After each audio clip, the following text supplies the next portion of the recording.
अपना नमस्ते भी मल्टीनेशनल हो गया है।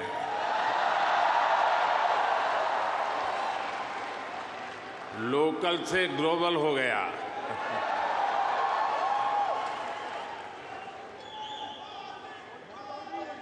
और ये सब आपने किया है।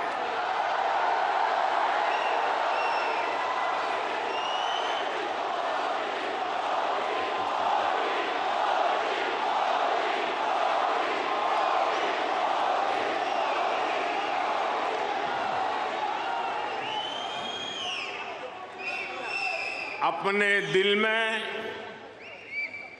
भारत को बसाकर रखने वाले हर भारतीय ने ये किया है। साथियों, यहां आप इतनी दूर दूर से आए हैं। कुछ पुराने चेहरे हैं, कुछ नए चेहरे हैं। आपका यह प्यार, ये मेरा बहुत बड़ा सौभाग्य है।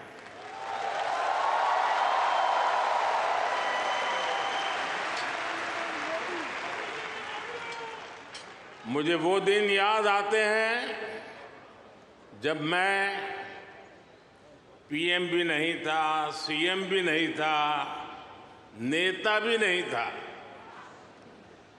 उस समय एक जिज्ञासु के तौर पर यहां आप सबके बीच आया करता था। इस धरती को देखना, इसे समझना, मन में कितने ही सवाल लेकर के आता था।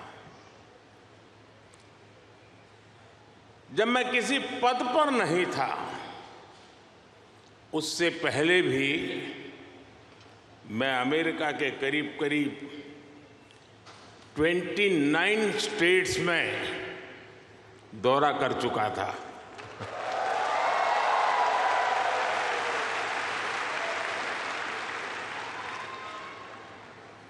उसके बाद जब मैं सीएम बना तो टेक्नोलॉजी के माध्यम से आपके साथ जुड़ने का सिलसिला जारी रहा।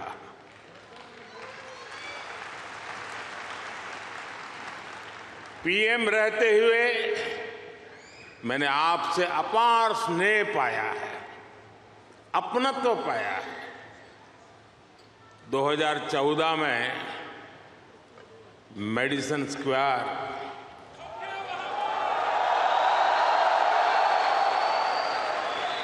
2015 में सैन होसे, 2019 में ह्यूस्टन, 2023 में वाशिंगटन और अब 2024 में न्यूयॉर्क।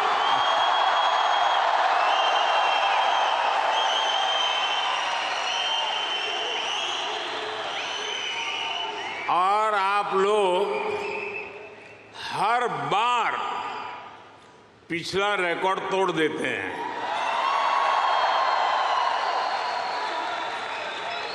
साथियों, मैं हमेशा से आपके सामर्थ्य को, भारतीय डायस्पोरा के सामर्थ्य को समझता रहा हूं। जब मेरे पास कोई सरकारी पद नहीं था, तब भी समझता था और आज भी समझता हूं।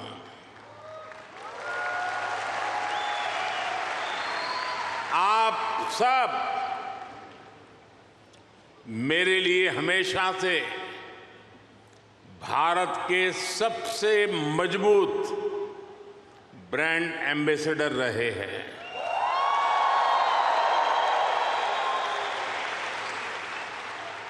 और इसलिए मैं आप सबको राष्ट्रदूत कहता हूं।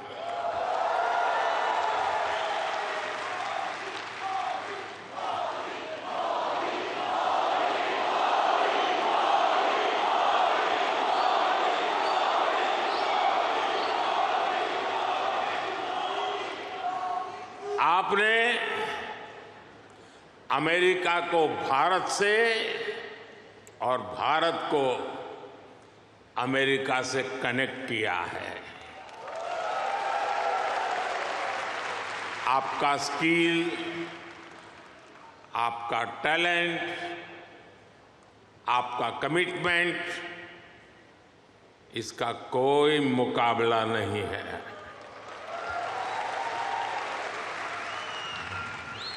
आप 7 समंदर पार भले आए गए हैं, लेकिन कोई समंदर इतना गहरा नहीं जो दिल की गहराइयों में बसे हिंदुस्तान को आपसे दूर कर सके।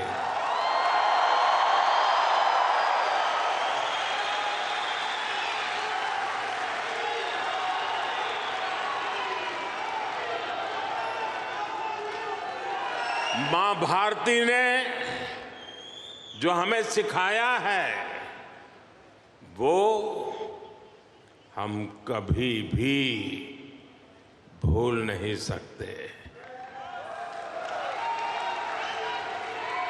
हम जहां भी जाते हैं सबको परिवार मानकर उनसे घुल मिल जाते हैं। डायवर्सिटी को समझना, डायवर्सिटी को जीना, उसे अपने जीवन में उतारना, ये हमारे संस्कारों में है, हमारी रगों में है।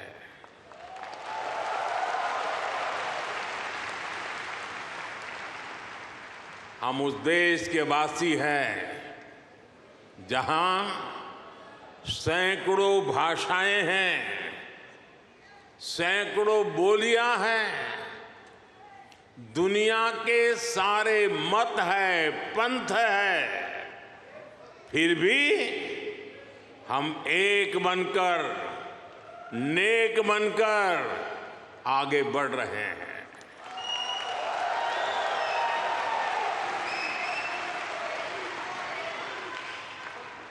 यहां इस हॉल में ही देखिए, कोई तमिल बोलता है, कोई तेलुगु, कोई मलयालम, तो कोई कन्नड़ा, कोई पंजाबी, तो कोई मराठी और तो कोई गुजराती।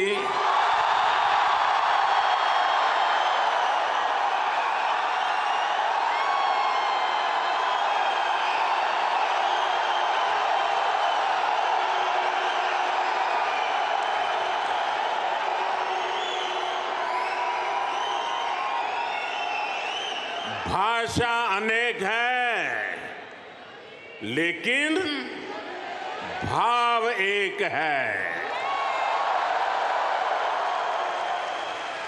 और वो भाव है भारत माता की। वो भाव है भारतीयता। दुनिया के साथ जुड़ने के लिए ये हमारी सबसे बड़ी स्ट्रेंथ है, सबसे बड़ी ताकत है। यही वैल्यूज हमें सहज रूप से ही विश्व बंधु बनाती है।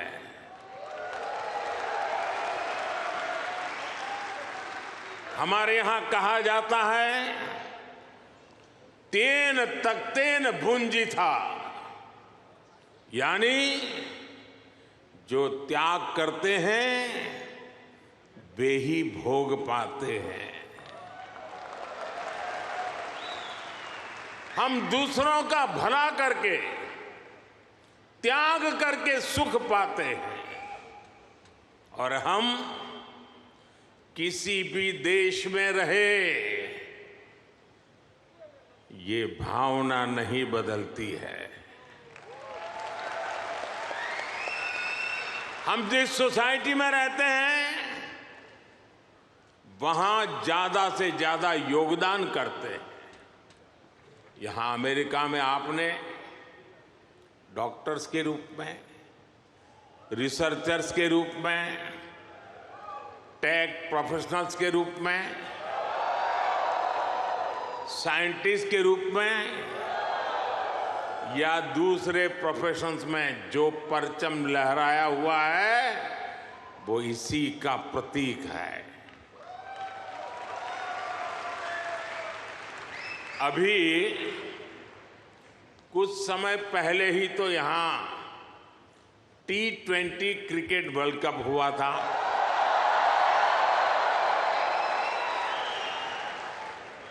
और यूएसए की टीम क्या गजब खेली। और उस टीम में यहां रह रहे भारतीयों का जो योगदान था वो भी दुनिया ने देखा है।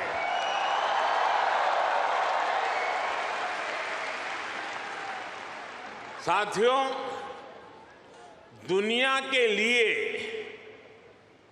AI का मतलब है आर्टिफिशियल इंटेलिजेंस, लेकिन मैं मानता हूं कि AI का मतलब है अमेरिकन इंडियन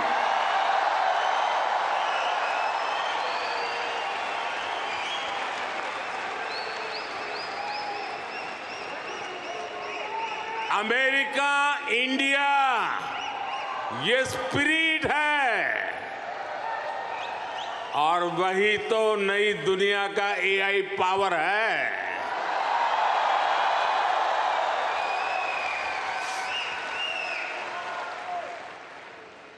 यही AI स्पिरिट भारत अमेरिका रिश्तों को नई ऊंचाई दे रहा है। मैं आप सभी को, इंडियन डायस्पोरा को सैल्यूट करता हूं।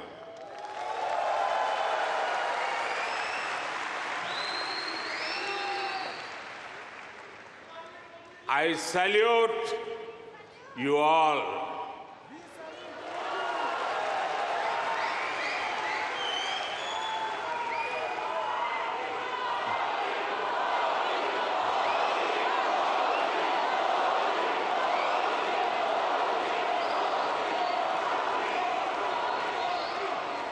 साथियों, मैं दुनिया में जहां भी जाता हूं,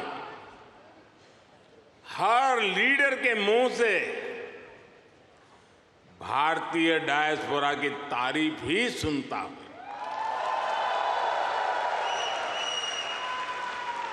कल ही प्रेसिडेंट बाइडेन मुझे डेलावेयर में अपने घर ले गए थे।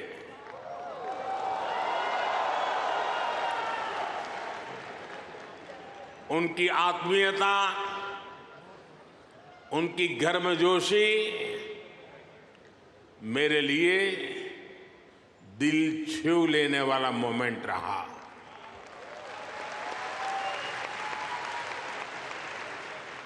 ये सम्मान 140 करोड़ भारतीयों का है।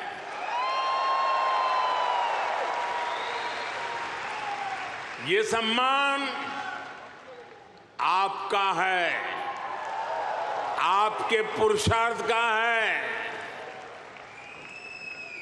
ये सम्मान यहां रहने वाले लाखों भारतीयों का है।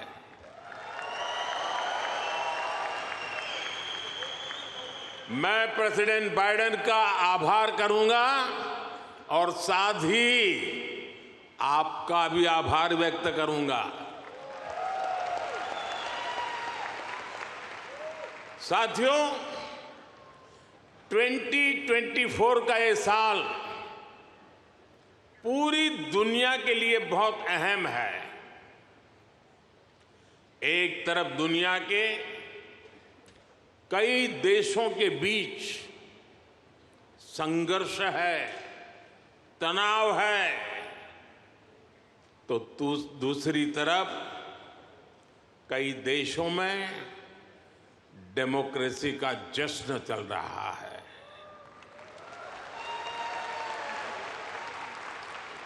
भारत और अमेरिका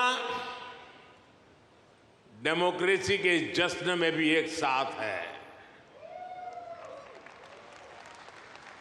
जहां अमेरिका में चुनाव होने वाले हैं और भारत में चुनाव हो चुके हैं,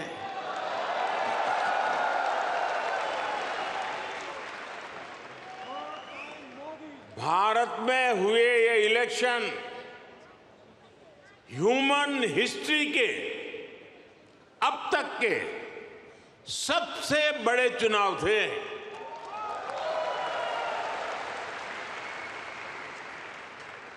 आप कल्पना कर सकते हैं, अमेरिका की कुल आबादी से भी करीब 2 गुने वोटर्स, इतना ही नहीं, पूरे यूरोप की कुल आबादी से ज्यादा वोटर्स, इतने सारे लोगों ने भारत में अपना वोट डाले।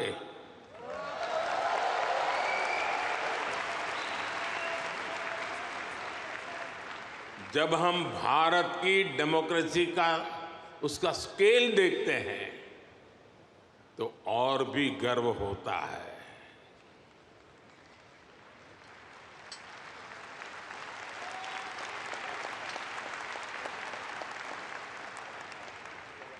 तीन महीने का पोलिंग प्रोसेस, 15 मिलियन यानी 1.5 करोड़ लोगों का पोलिंग स्टाफ, 1 मिलियन यानी 10 लाख से ज्यादा पोलिंग स्टेशन, 2,500 से ज्यादा पॉलिटिकल पार्टीज,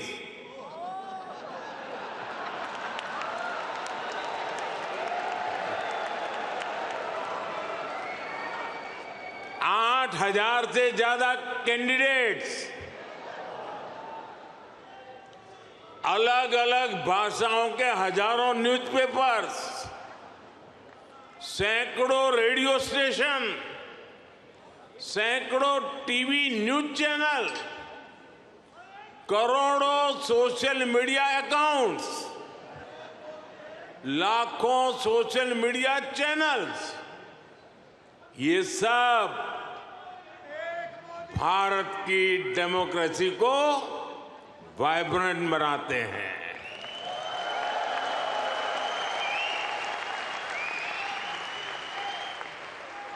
ये फ्रीडम ऑफ एक्सप्रेशन के विस्तार का दौर है। इस लेवल की स्क्रूटनी से होकर हमारे देश की चुनावी प्रक्रिया गुजरती है। और साथियों, इस लंबी चुनावी प्रक्रिया से गुजरकर इस बार भारत में कुछ अभूतपूर्व हुआ है। क्या हुआ है? क्या हुआ है? क्या हुआ है? क्या हुआ है? अब की बार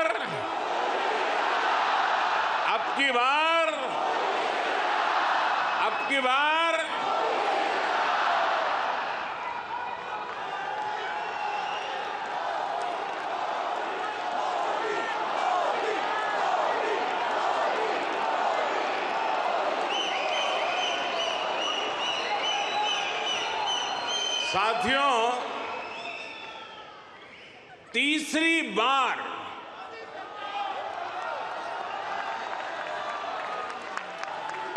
हमारी सरकार की वापसी हुई है।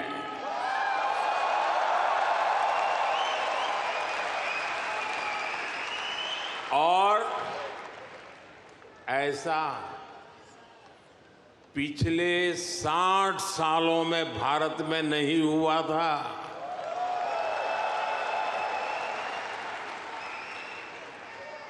भारत की जनता ने ये जो नया मैंडेट दिया है, उसके मायने बहुत है और बहुत बड़े भी हैं। ये तीसरे टर्म में हमें बहुत बड़े लक्ष्य साधने हैं।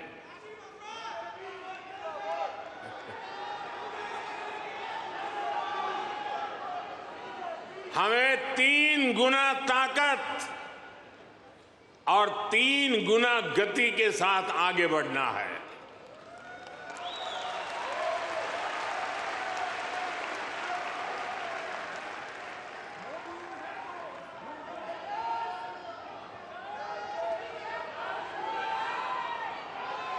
आपको एक शब्द याद रहेगा, पुष्प।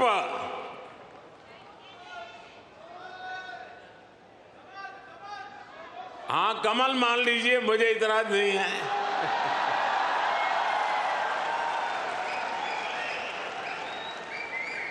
पुष्प, और मैं पुष्प को डिफाइन करता हूं, P for progressive Bharat, you for unstoppable Bharat, S for spiritual Bharat,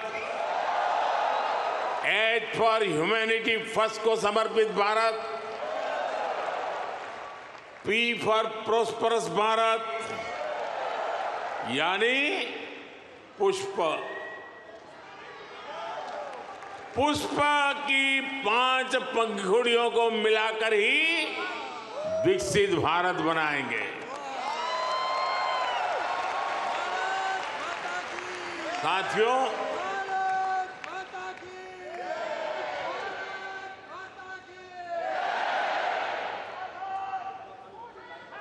मैं भारत का पहला प्रधानमंत्री हूं जिसका जन्म आजादी के बाद हुआ।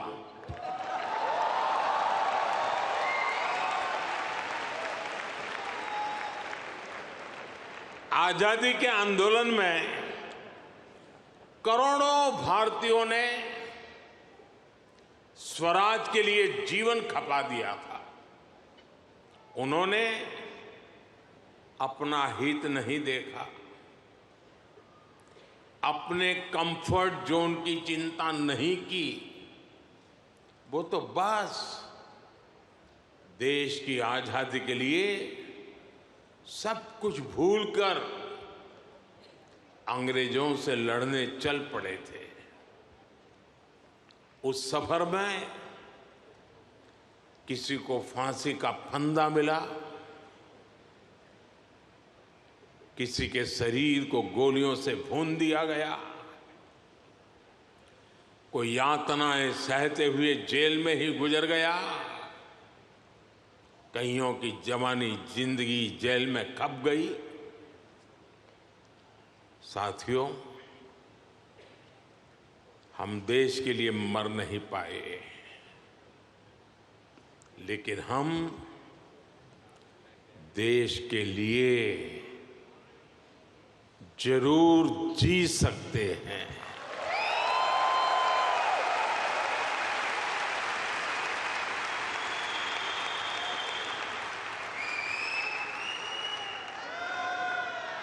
मरना हमारे नसीब नहीं था, जीना हमारे नसीब है।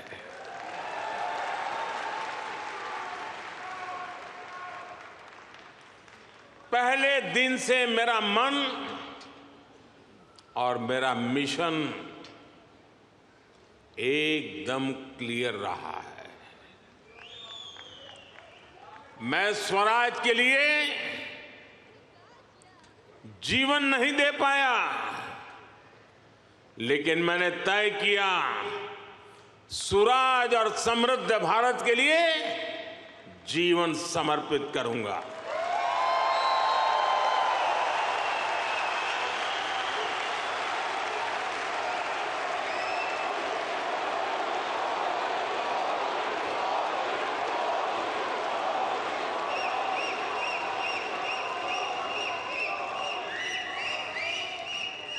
मेरे जीवन का एक बहुत बड़ा हिस्सा ऐसा रहा जिसमें मैं सालों साल तक पूरे देश में घूमता रहा, भटकता रहा। जहां खाना मिला वहां खा लिया, जहां सोने को मिला वहां सो लिया। समंदर के किनारे से लेकर पहाड़ों तक, रेगिस्तान से लेकर बर्फीली चोटियों तक मैं हर क्षेत्र के लोगों से मिला, उनको जाना, समझा। मैंने अपने देश के जीवन, अपने देश की संस्कृति, अपने देश की चुनौतियों का फर्स्ट हैंड एक्सपीरियंस लिया।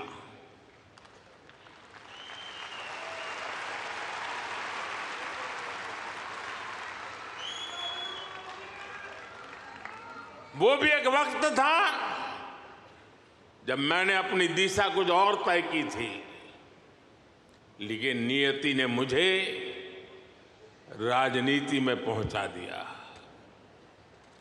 कभी नहीं सोचा था कि एक दिन चीफ मिनिस्टर बनूंगा, और बना तो गुजरात का लॉन्गेस्ट सर्विंग चीफ मिनिस्टर बन गया। 13 साल तक गुजरात का चीफ मिनिस्टर रहा। इसके बाद लोगों ने प्रमोशन देकर मुझे प्राइम मिनिस्टर बना दिया।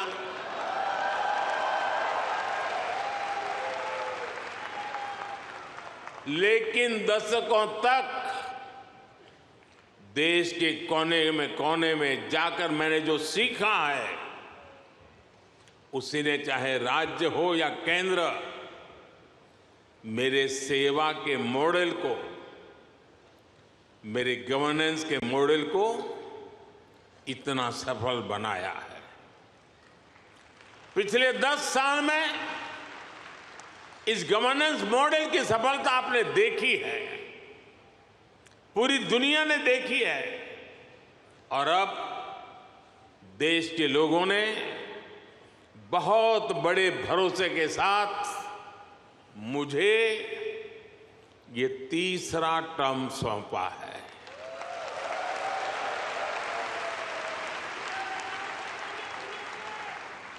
ये थर्ड टर्म में मैं 3 गुना ज्यादा दायित्व बोध के साथ आगे बढ़ रहा हूं। साथियों, आज भारत दुनिया के सबसे युवा देशों में से एक है।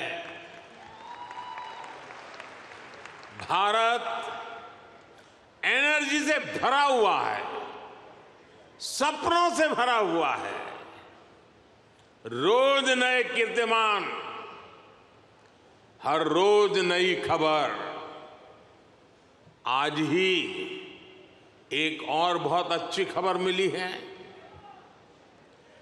चेस ओलंपियाड में मेंस और वुमेन्स दोनों में भारत को गोल्ड मिला है।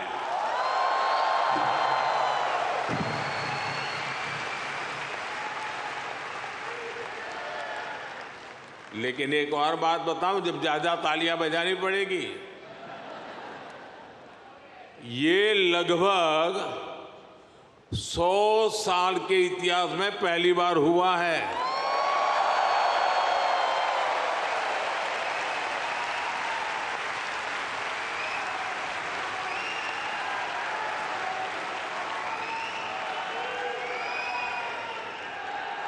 पूरे देश को, हर हिंदुस्तानी को हमारे चेस प्लेयर्स पर बहुत गर्व है। एक और एआई है जो भारत को ड्राइव कर रही है, और वो कौन सा और है?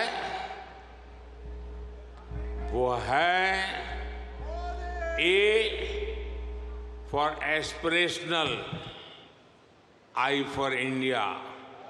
एस्पिरेशनल इंडिया,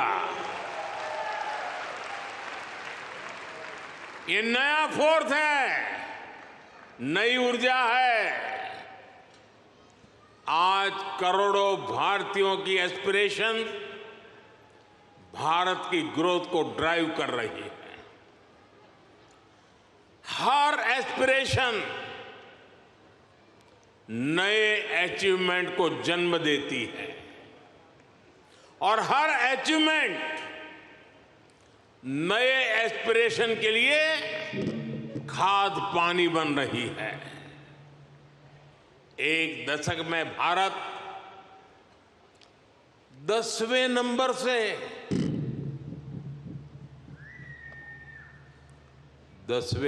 से 5वें नंबर की इकोनॉमी बन गया।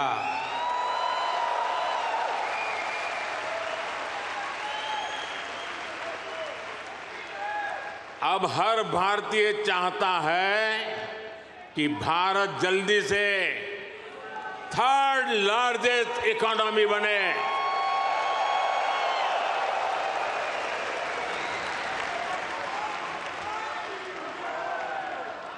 आज देश के एक बहुत बड़े वर्ग की बेसिक नीड्स पूरी हो रही है। पिछले 10 साल में करोड़ों लोगों को क्लीन कुकिंग गैस की सुविधा मिली है। उनके घर तक पाइप से साफ पानी पहुंचने लगा है।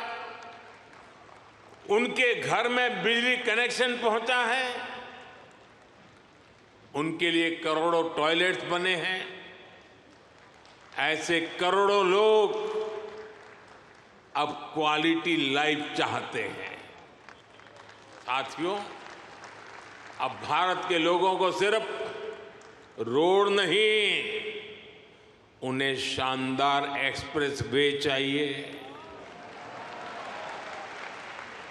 अब भारत के लोगों को सिर्फ रेल कनेक्टिविटी नहीं, उन्हें हाई स्पीड ट्रेन चाहिए। भारत के हर शहर की अपेक्षा है उसके यहां मेट्रो चले। भारत के हर शहर की अपेक्षा है उसका अपना एयरपोर्ट हो। देश का हर नागरिक, हर गांव शहर चाहता है कि उसके यहां दुनिया की बेस्ट सुविधाएं हो। और इसका नतीजा हम देख रहे हैं। 2014 में भारत के सिर्फ 5 शहरों में मेट्रो थी। आज 23 शहरों में मेट्रो है। आज दुनिया का दूसरा सबसे बड़ा मेट्रो नेटवर्क भारत में है और इसका हर दिन विस्तार हो रहा है। साथियों, 2014 में भारत के सिर्फ 70 शहरों में 70 शहरों में एयरपोर्ट्स थे। आज 140 से ज्यादा शहरों में एयरपोर्ट्स है। –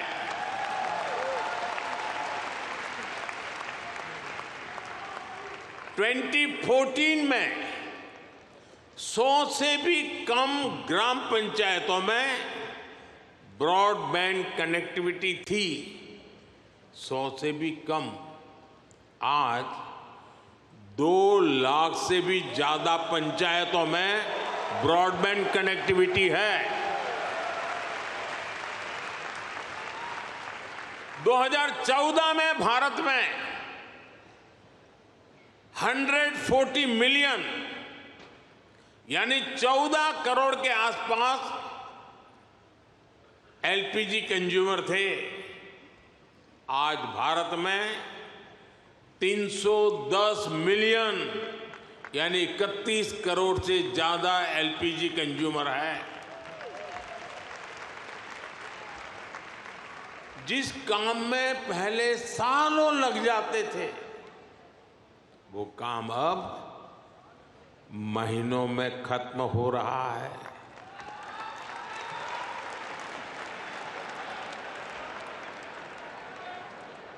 आज भारत के लोगों में एक आत्मविश्वास है,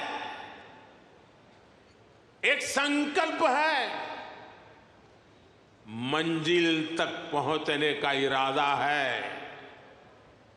भारत में डेवलपमेंट एक पीपल्स मूवमेंट बन रहा है और हर भारतीय विकास के इस मूवमेंट में बराबर का पार्टनर बन गया है। उसे भरोसा है भारत की सफलता पर, भारत की उपलब्धियों पर। साथियों,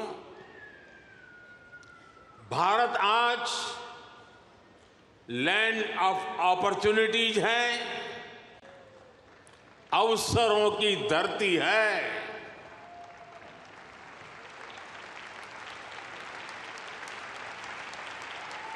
अब भारत अवसरों का इंतजार नहीं करता, अब भारत अवसरों का निर्माण करता है।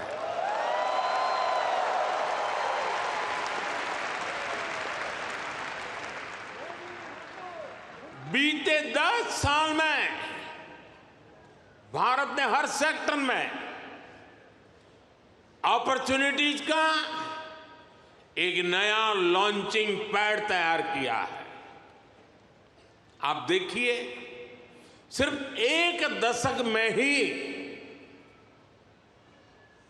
और ये बात आप सबको गर्व देगी, सिर्फ एक दशक में ही 25 करोड़ लोग, एक दशक में ही 25 करोड़ लोग गरीबी से बाहर निकले हैं।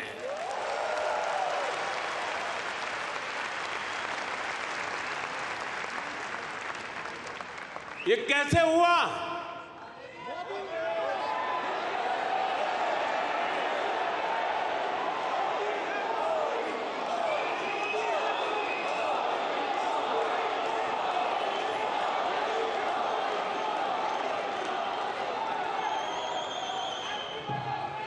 ये इसलिए हुआ, हमने पुरानी सोच बदली, अप्रोच बदली। हमने गरीब को एम्पावर करने पर फोकस किया। 50 करोड़ यानी 500 मिलियन से ज्यादा लोगों को बैंकिंग सिस्टम से जोड़ा। 55 करोड़ यानी 550 मिलियन से ज्यादा लोगों को 5 लाख रुपए तक का फ्री मेडिकल ट्रीटमेंट देना। 4 करोड़ यानी 40 मिलियन से ज्यादा फैमिलीज को पक्के घर देना। कोलेटरल फ्री लोन्स का सिस्टम बनाकर करोड़ों लोगों को ईज ऑफ क्रेडिट से जोड़ना।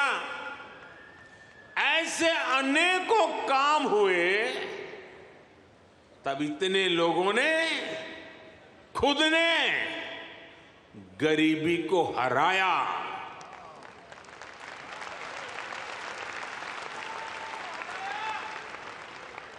और वो गरीबी से निकल करके आज यही नियो मिडिल क्लास भारत के डेवलपमेंट को तेज गति दे रहा है। साथियों, हमने विमेन वेलफेयर के साथ ही विमेन लेड डेवलपमेंट पर फोकस किया है। सरकार ने जो करोड़ों घर बनवाए, उनकी रजिस्ट्री महिलाओं के नाम हुई है। जो करोड़ों बैंक खाते खुले, उसमें आधे से ज्यादा खाते महिलाओं के खाते खुले। 10 साल में भारत की 10 करोड़ महिलाएं माइक्रो एंटरप्रेन्योरशिप स्कीम से जुड़ी है। मैं आपको एक और एग्जाम्पल देता हूं। हम भारत में एग्रीकल्चर को टेक्नोलॉजी के साथ जोड़ने में अनेक प्रयास कर रहे हैं। उसमें आज खेती में, किसानी में भरपूर मात्रा में ड्रोन का उपयोग आज भारत में नजर आता है। शायद ड्रोन आपके लिए नई बात नहीं है, लेकिन नई बात यह है, इसकी जिम्मेदारी कौन संभालता है पता है? ये रूरल विमेन के पास है।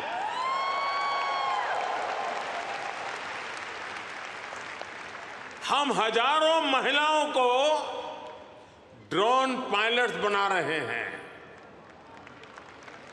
एग्रीकल्चर में टेक्नोलॉजी का ये बहुत बड़ा रिवॉल्यूशन गांव की महिलाएं लेकर आ रही है। साथियों, जो एरियाज पहले निग्लेक्टेड थे, वो आज देश की प्रायोरिटी है।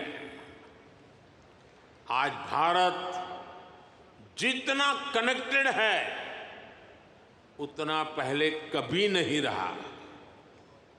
आप हैरान होंगे, आज भारत का 5G मार्केट, बताऊं? बुरा नहीं लगेगा ना? आज भारत का 5G मार्केट अमेरिका से भी बड़ा हो चुका है।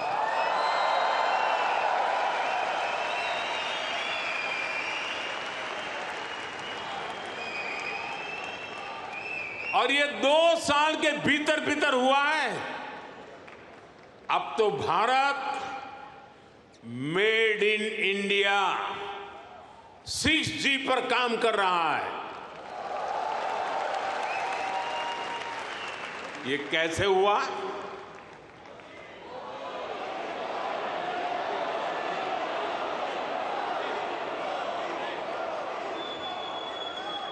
ये इसलिए हुआ क्योंकि हमने इस सेक्टर को आगे बढ़ाने के लिए पॉलिसीज बनाई। हमने मेड इन इंडिया टेक्नोलॉजी पर काम किया। हमने सस्ते डेटा पर मोबाइल फोन मैन्युफैक्चरिंग पर फोकस किया। आज दुनिया का करीब करीब हर बड़ा mobile brand made in India है।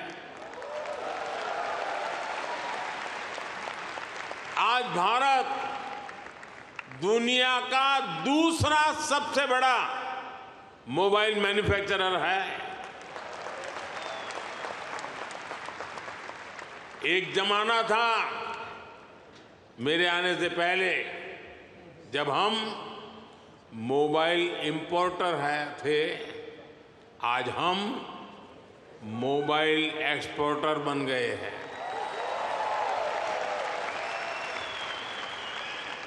साथियों, अब भारत पीछे नहीं चलता। अब भारत नई व्यवस्थाएं बनाता है। अब भारत नेतृत्व करता है।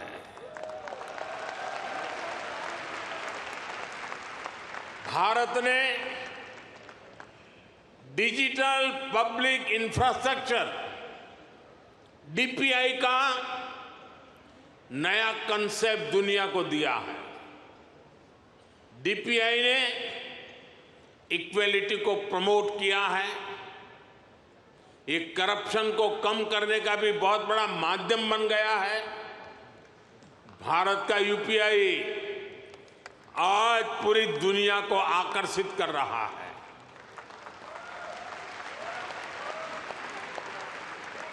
आपकी जेब में वॉलेट है, लेकिन भारत में लोगों की जेब के साथ ही फोन में वॉलेट है, ई वॉलेट है। अनेक भारतीय अब अपने डॉक्यूमेंट्स फिजिकल फोल्डर्स में नहीं रखते, उनके पास डिजी लॉकर है। वो एयरपोर्ट पे जाते हैं तो डिजी यात्रा से सीमलेस ट्रैवल करते हैं। ये digital public infrastructure jobs, innovation और इससे जुड़ी हर टेक्नोलॉजी का लॉन्चिंग पैड बन गया है।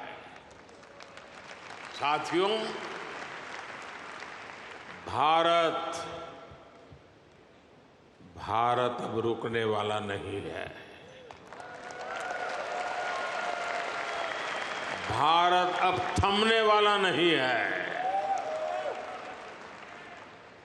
भारत चाहता है दुनिया में ज्यादा से ज्यादा device made in India chip पर चले।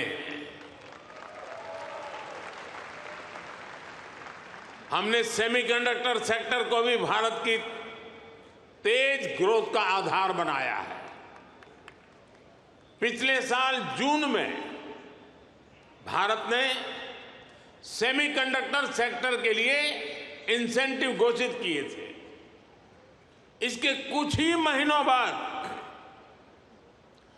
माइक्रोन की पहली सेमीकंडक्टर यूनिट का शिलान्यास भी हो गया।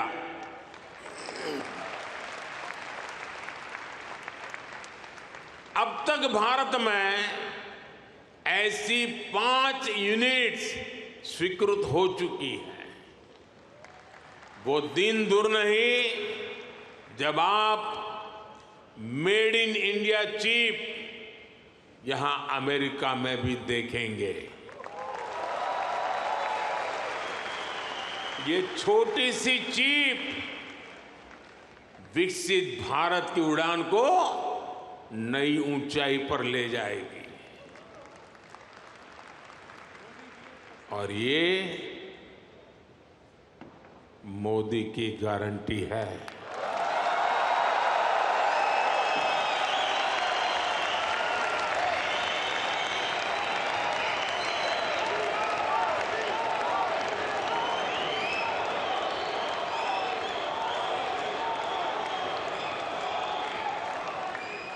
साथियों, आज भारत में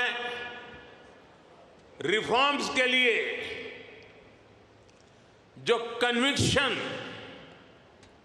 जो कमिटमेंट है, वो अभूतपूर्व है। हमारा ग्रीन एनर्जी ट्रांजिशन प्रोग्राम इसका बहुत बड़ा उदाहरण है।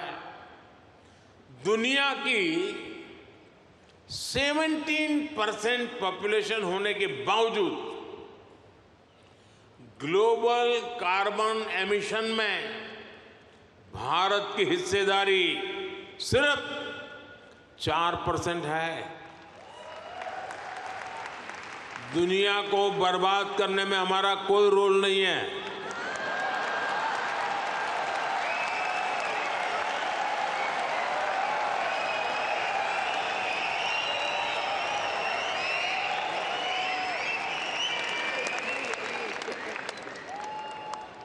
पूरी दुनिया की तुलना में एक तरह से यानी कह सकते हैं ना के बराबर है। हम भी सिर्फ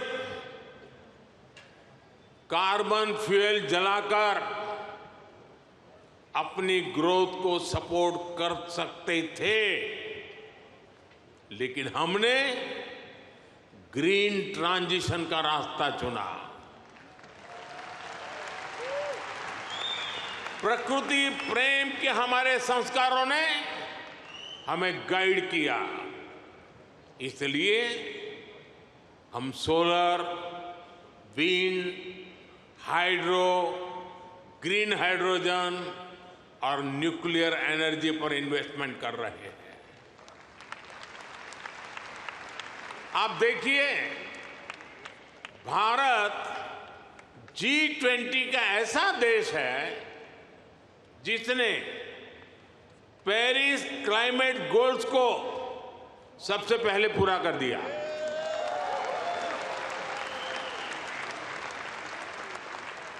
दो 2014 के बाद से भारत ने अपनी सोलर एनर्जी इंस्टॉल कैपेसिटी को 30 गुना से ज्यादा बढ़ाया है। हम देश के हर घर को सोलर पावर होम बनाने में जुटे हैं। इसके लिए रूफटॉप सोलर का बहुत बड़ा मिशन हमने शुरू किया है। आज हमारे रेलवे स्टेशन और एयरपोर्ट सोलराइज हो रहे हैं। भारत घरों से लेकर सड़कों तक एनर्जी एफिशिएंट लाइटिंग के रास्ते पर चल पड़ा है। इन सारे प्रयासों से भारत में बहुत बड़ी संख्या में ग्रीन जॉब्स पैदा हो रहे हैं। साथियों, 21वीं सदी का भारत एजुकेशन, स्किल, रिसर्च और इनोवेशन के दम पर आगे बढ़ रहा है।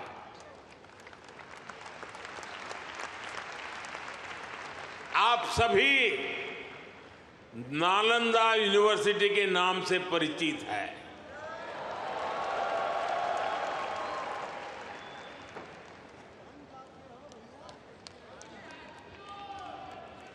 कुछ समय पहले ही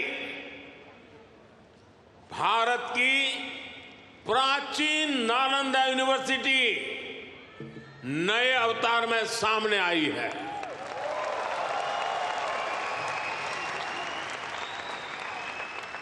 आज सिर्फ यूनिवर्सिटी को ही नहीं, बल्कि नालंदा स्पिरिट को भी रिवाइव कर रहा है। पूरी दुनिया के स्टूडेंट्स भारत आकर पढ़े। हम इस तरह का आधुनिक इकोनॉमिक सिस्टम बना रहे हैं। बीते 10 साल में भारत में, ये भी जरा आप लोगों को याद रखने जैसी बात बताता हूं मैं, बीते 10 साल में भारत में हर सप्ताह एक यूनिवर्सिटी बनी है।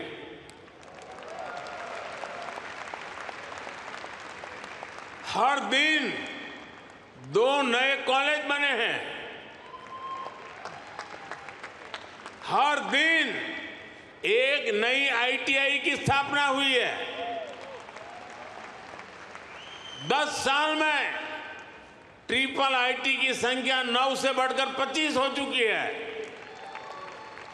IIMs की संख्या 13 से बढ़कर 21 हो चुकी है। एम्स की संख्या 3 गुना बढ़कर 22 हो चुकी है। 10 साल में मेडिकल कॉलेजों की संख्या भी लगभग 2 गुनी हो चुकी है। टॉप ग्लोबल यूनिवर्सिटीज भी आज भारत आ रहा है, भारत का नाम है। अभी तक दुनिया ने भारत के डिजाइनर्स का दम देखा। अब दुनिया डिजाइन इन इंडिया का जलवा देखेगी। साथियों, आज हमारी साझेदारी पूरी दुनिया के साथ बढ़ रही है।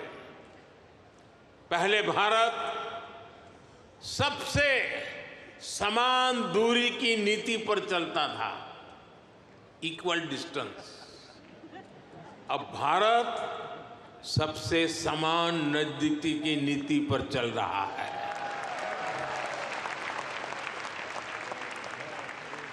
हम ग्लोबल साउथ की भी बुलंद आवाज बन रहे हैं।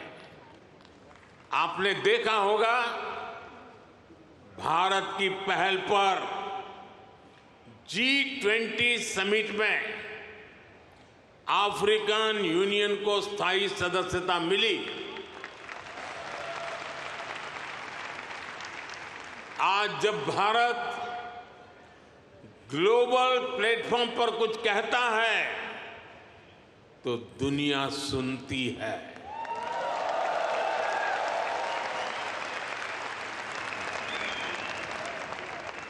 कुछ समय पहले जब मैंने कहा कि this is not the era of war, तो उसकी गंभीरता सबने समझी। साथियों, आज दुनिया में कहीं भी संकट आए, भारत फर्स्ट रिस्पॉन्डर के रूप में सामने आता है। कोरोना के समय में हमने 150 से ज्यादा देशों को वैक्सीन और दवाइयां भेजी। कहीं भूकंप आए, कहीं साइक्लोन आए, कहीं गृह युद्ध हो, हम मदद के लिए सबसे पहले पहुंचते हैं। यही हमारे पुरखों की सीख है, यही हमारे संस्कार है। साथियों, आज का भारत दुनिया में एक नए कैटालिस्ट एजेंट की तरह उभर रहा है और इसका प्रभाव हर सेक्टर में दिखेगा। ग्लोबल ग्रोथ के प्रोसेस को तेज करने के लिए भारत का रोल अहम होगा। ग्लोबल पीस के प्रोसेस को तेज करने के लिए भारत का रोल अहम होगा। ग्लोबल क्लाइमेट एक्शन को स्पीड अप करने में भारत का रोल अहम होगा। ग्लोबल स्किल गैप को दूर करने में भारत का रोल अहम होगा। ग्लोबल इनोवेशंस को नई दिशा देने में भारत का रोल अहम होगा। ग्लोबल सप्लाई चेन में स्टेबिलिटी के लिए भारत का भूमिका अहम होगा। साथियों, भारत के लिए शक्ति और सामर्थ्य का अर्थ है, भारत के लिए शक्ति और सामर्थ्य का अर्थ है ज्ञानाय, दानाय, च रक्षणाय। यानी knowledge is for sharing, wealth is for caring, power is for protecting.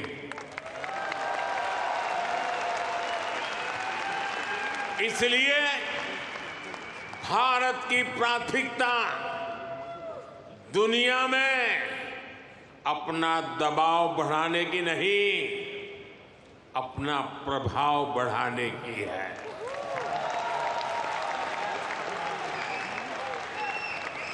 हम आग की तरह जलाने वाले नहीं, हम सूरज के किरण की तरह रोशनी देने वाले लोग हैं।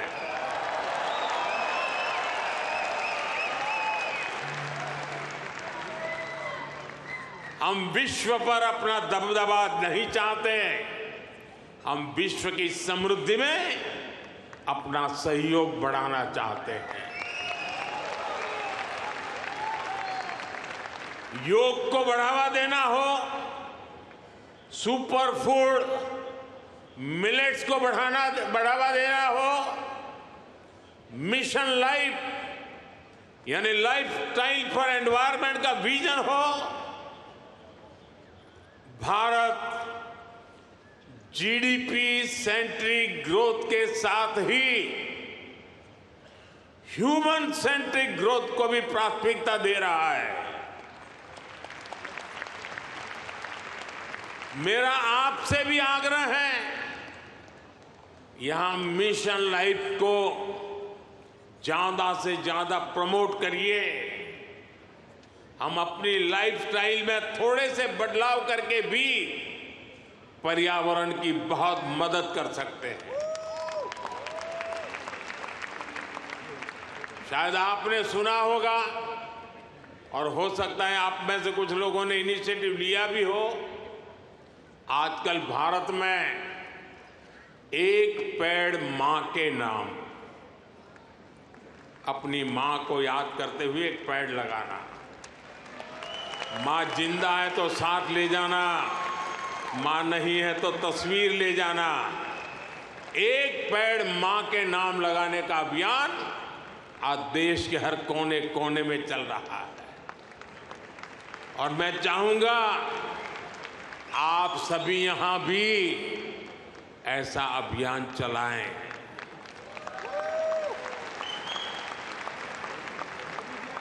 ये हमारी जन्मदाता मां और धरती मां दोनों का यश बढ़ाएगा। साथियों, आज का भारत बड़े सपने देखता है, बड़े सपनों का पीछा करता है। अभी कुछ दिन पहले ही पेरिस ओलंपिक खत्म हुए हैं। अगले ओलंपिक्स का होस्ट यूएसए है। जल्द ही आप भारत में भी ओलंपिक्स के साक्षी बनेंगे।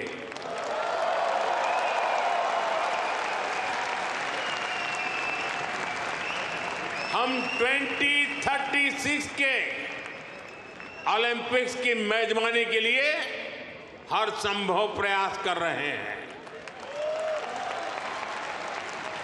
स्पोर्ट्स हो, बिजनेस हो या फिर एनवायरमेंट, एंटरटेनमेंट, आज भारत बहुत बड़े आकर्षण का केंद्र है। आज आईपीएल जैसी भारत की लीग्स दुनिया की टॉप लीग्स में से एक है। भारत की फिल्में ग्लोबली धूम मचा रही हैं। भारत आज ग्लोबल टूरिज्म में भी परचम लहरा रहा है। दुनिया के अलग अलग देशों में भारत के त्योहार मनाने की होड़ है।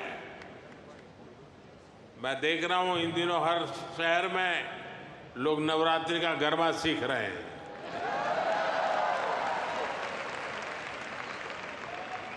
ये भारत के प्रति उनका प्यार है। साथियों, आज हर देश भारत को ज्यादा से ज्यादा समझना चाहता है, जानना चाहता है। आपको एक और बात जानकर खुशी होगी, कल ही अमेरिका ने हमारे करीब 300 पुराने जो शिलालेख और मूर्तियां थी जो कभी हिंदुस्तान से कोई चोरी कर गया होगा, कोई 1500 साल पुरानी, कोई 2000 साल पुरानी, 300 शिलालेख और मूर्तियां भारत को लौटाई है।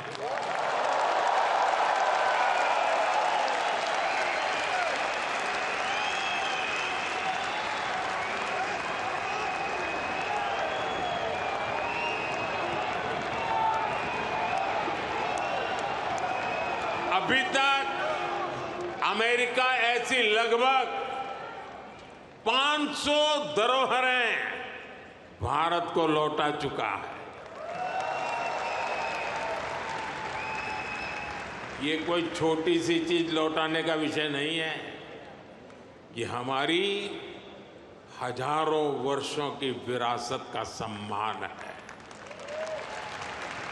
ये भारत का सम्मान है और ये आपका भी सम्मान है। मैं अमेरिका की सरकार का इसके लिए बहुत आभारी हूं।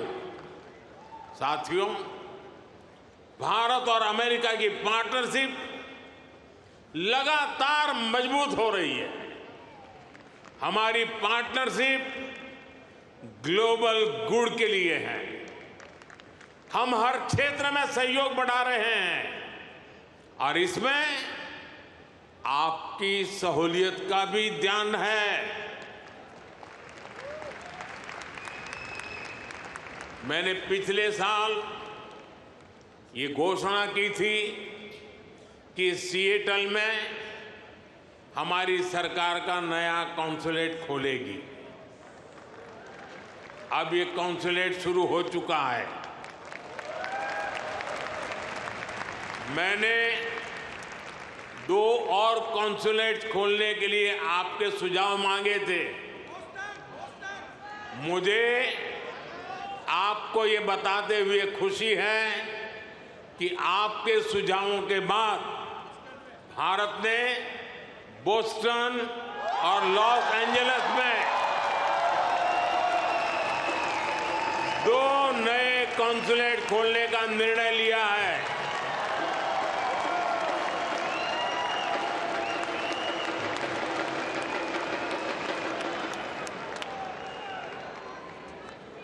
मुझे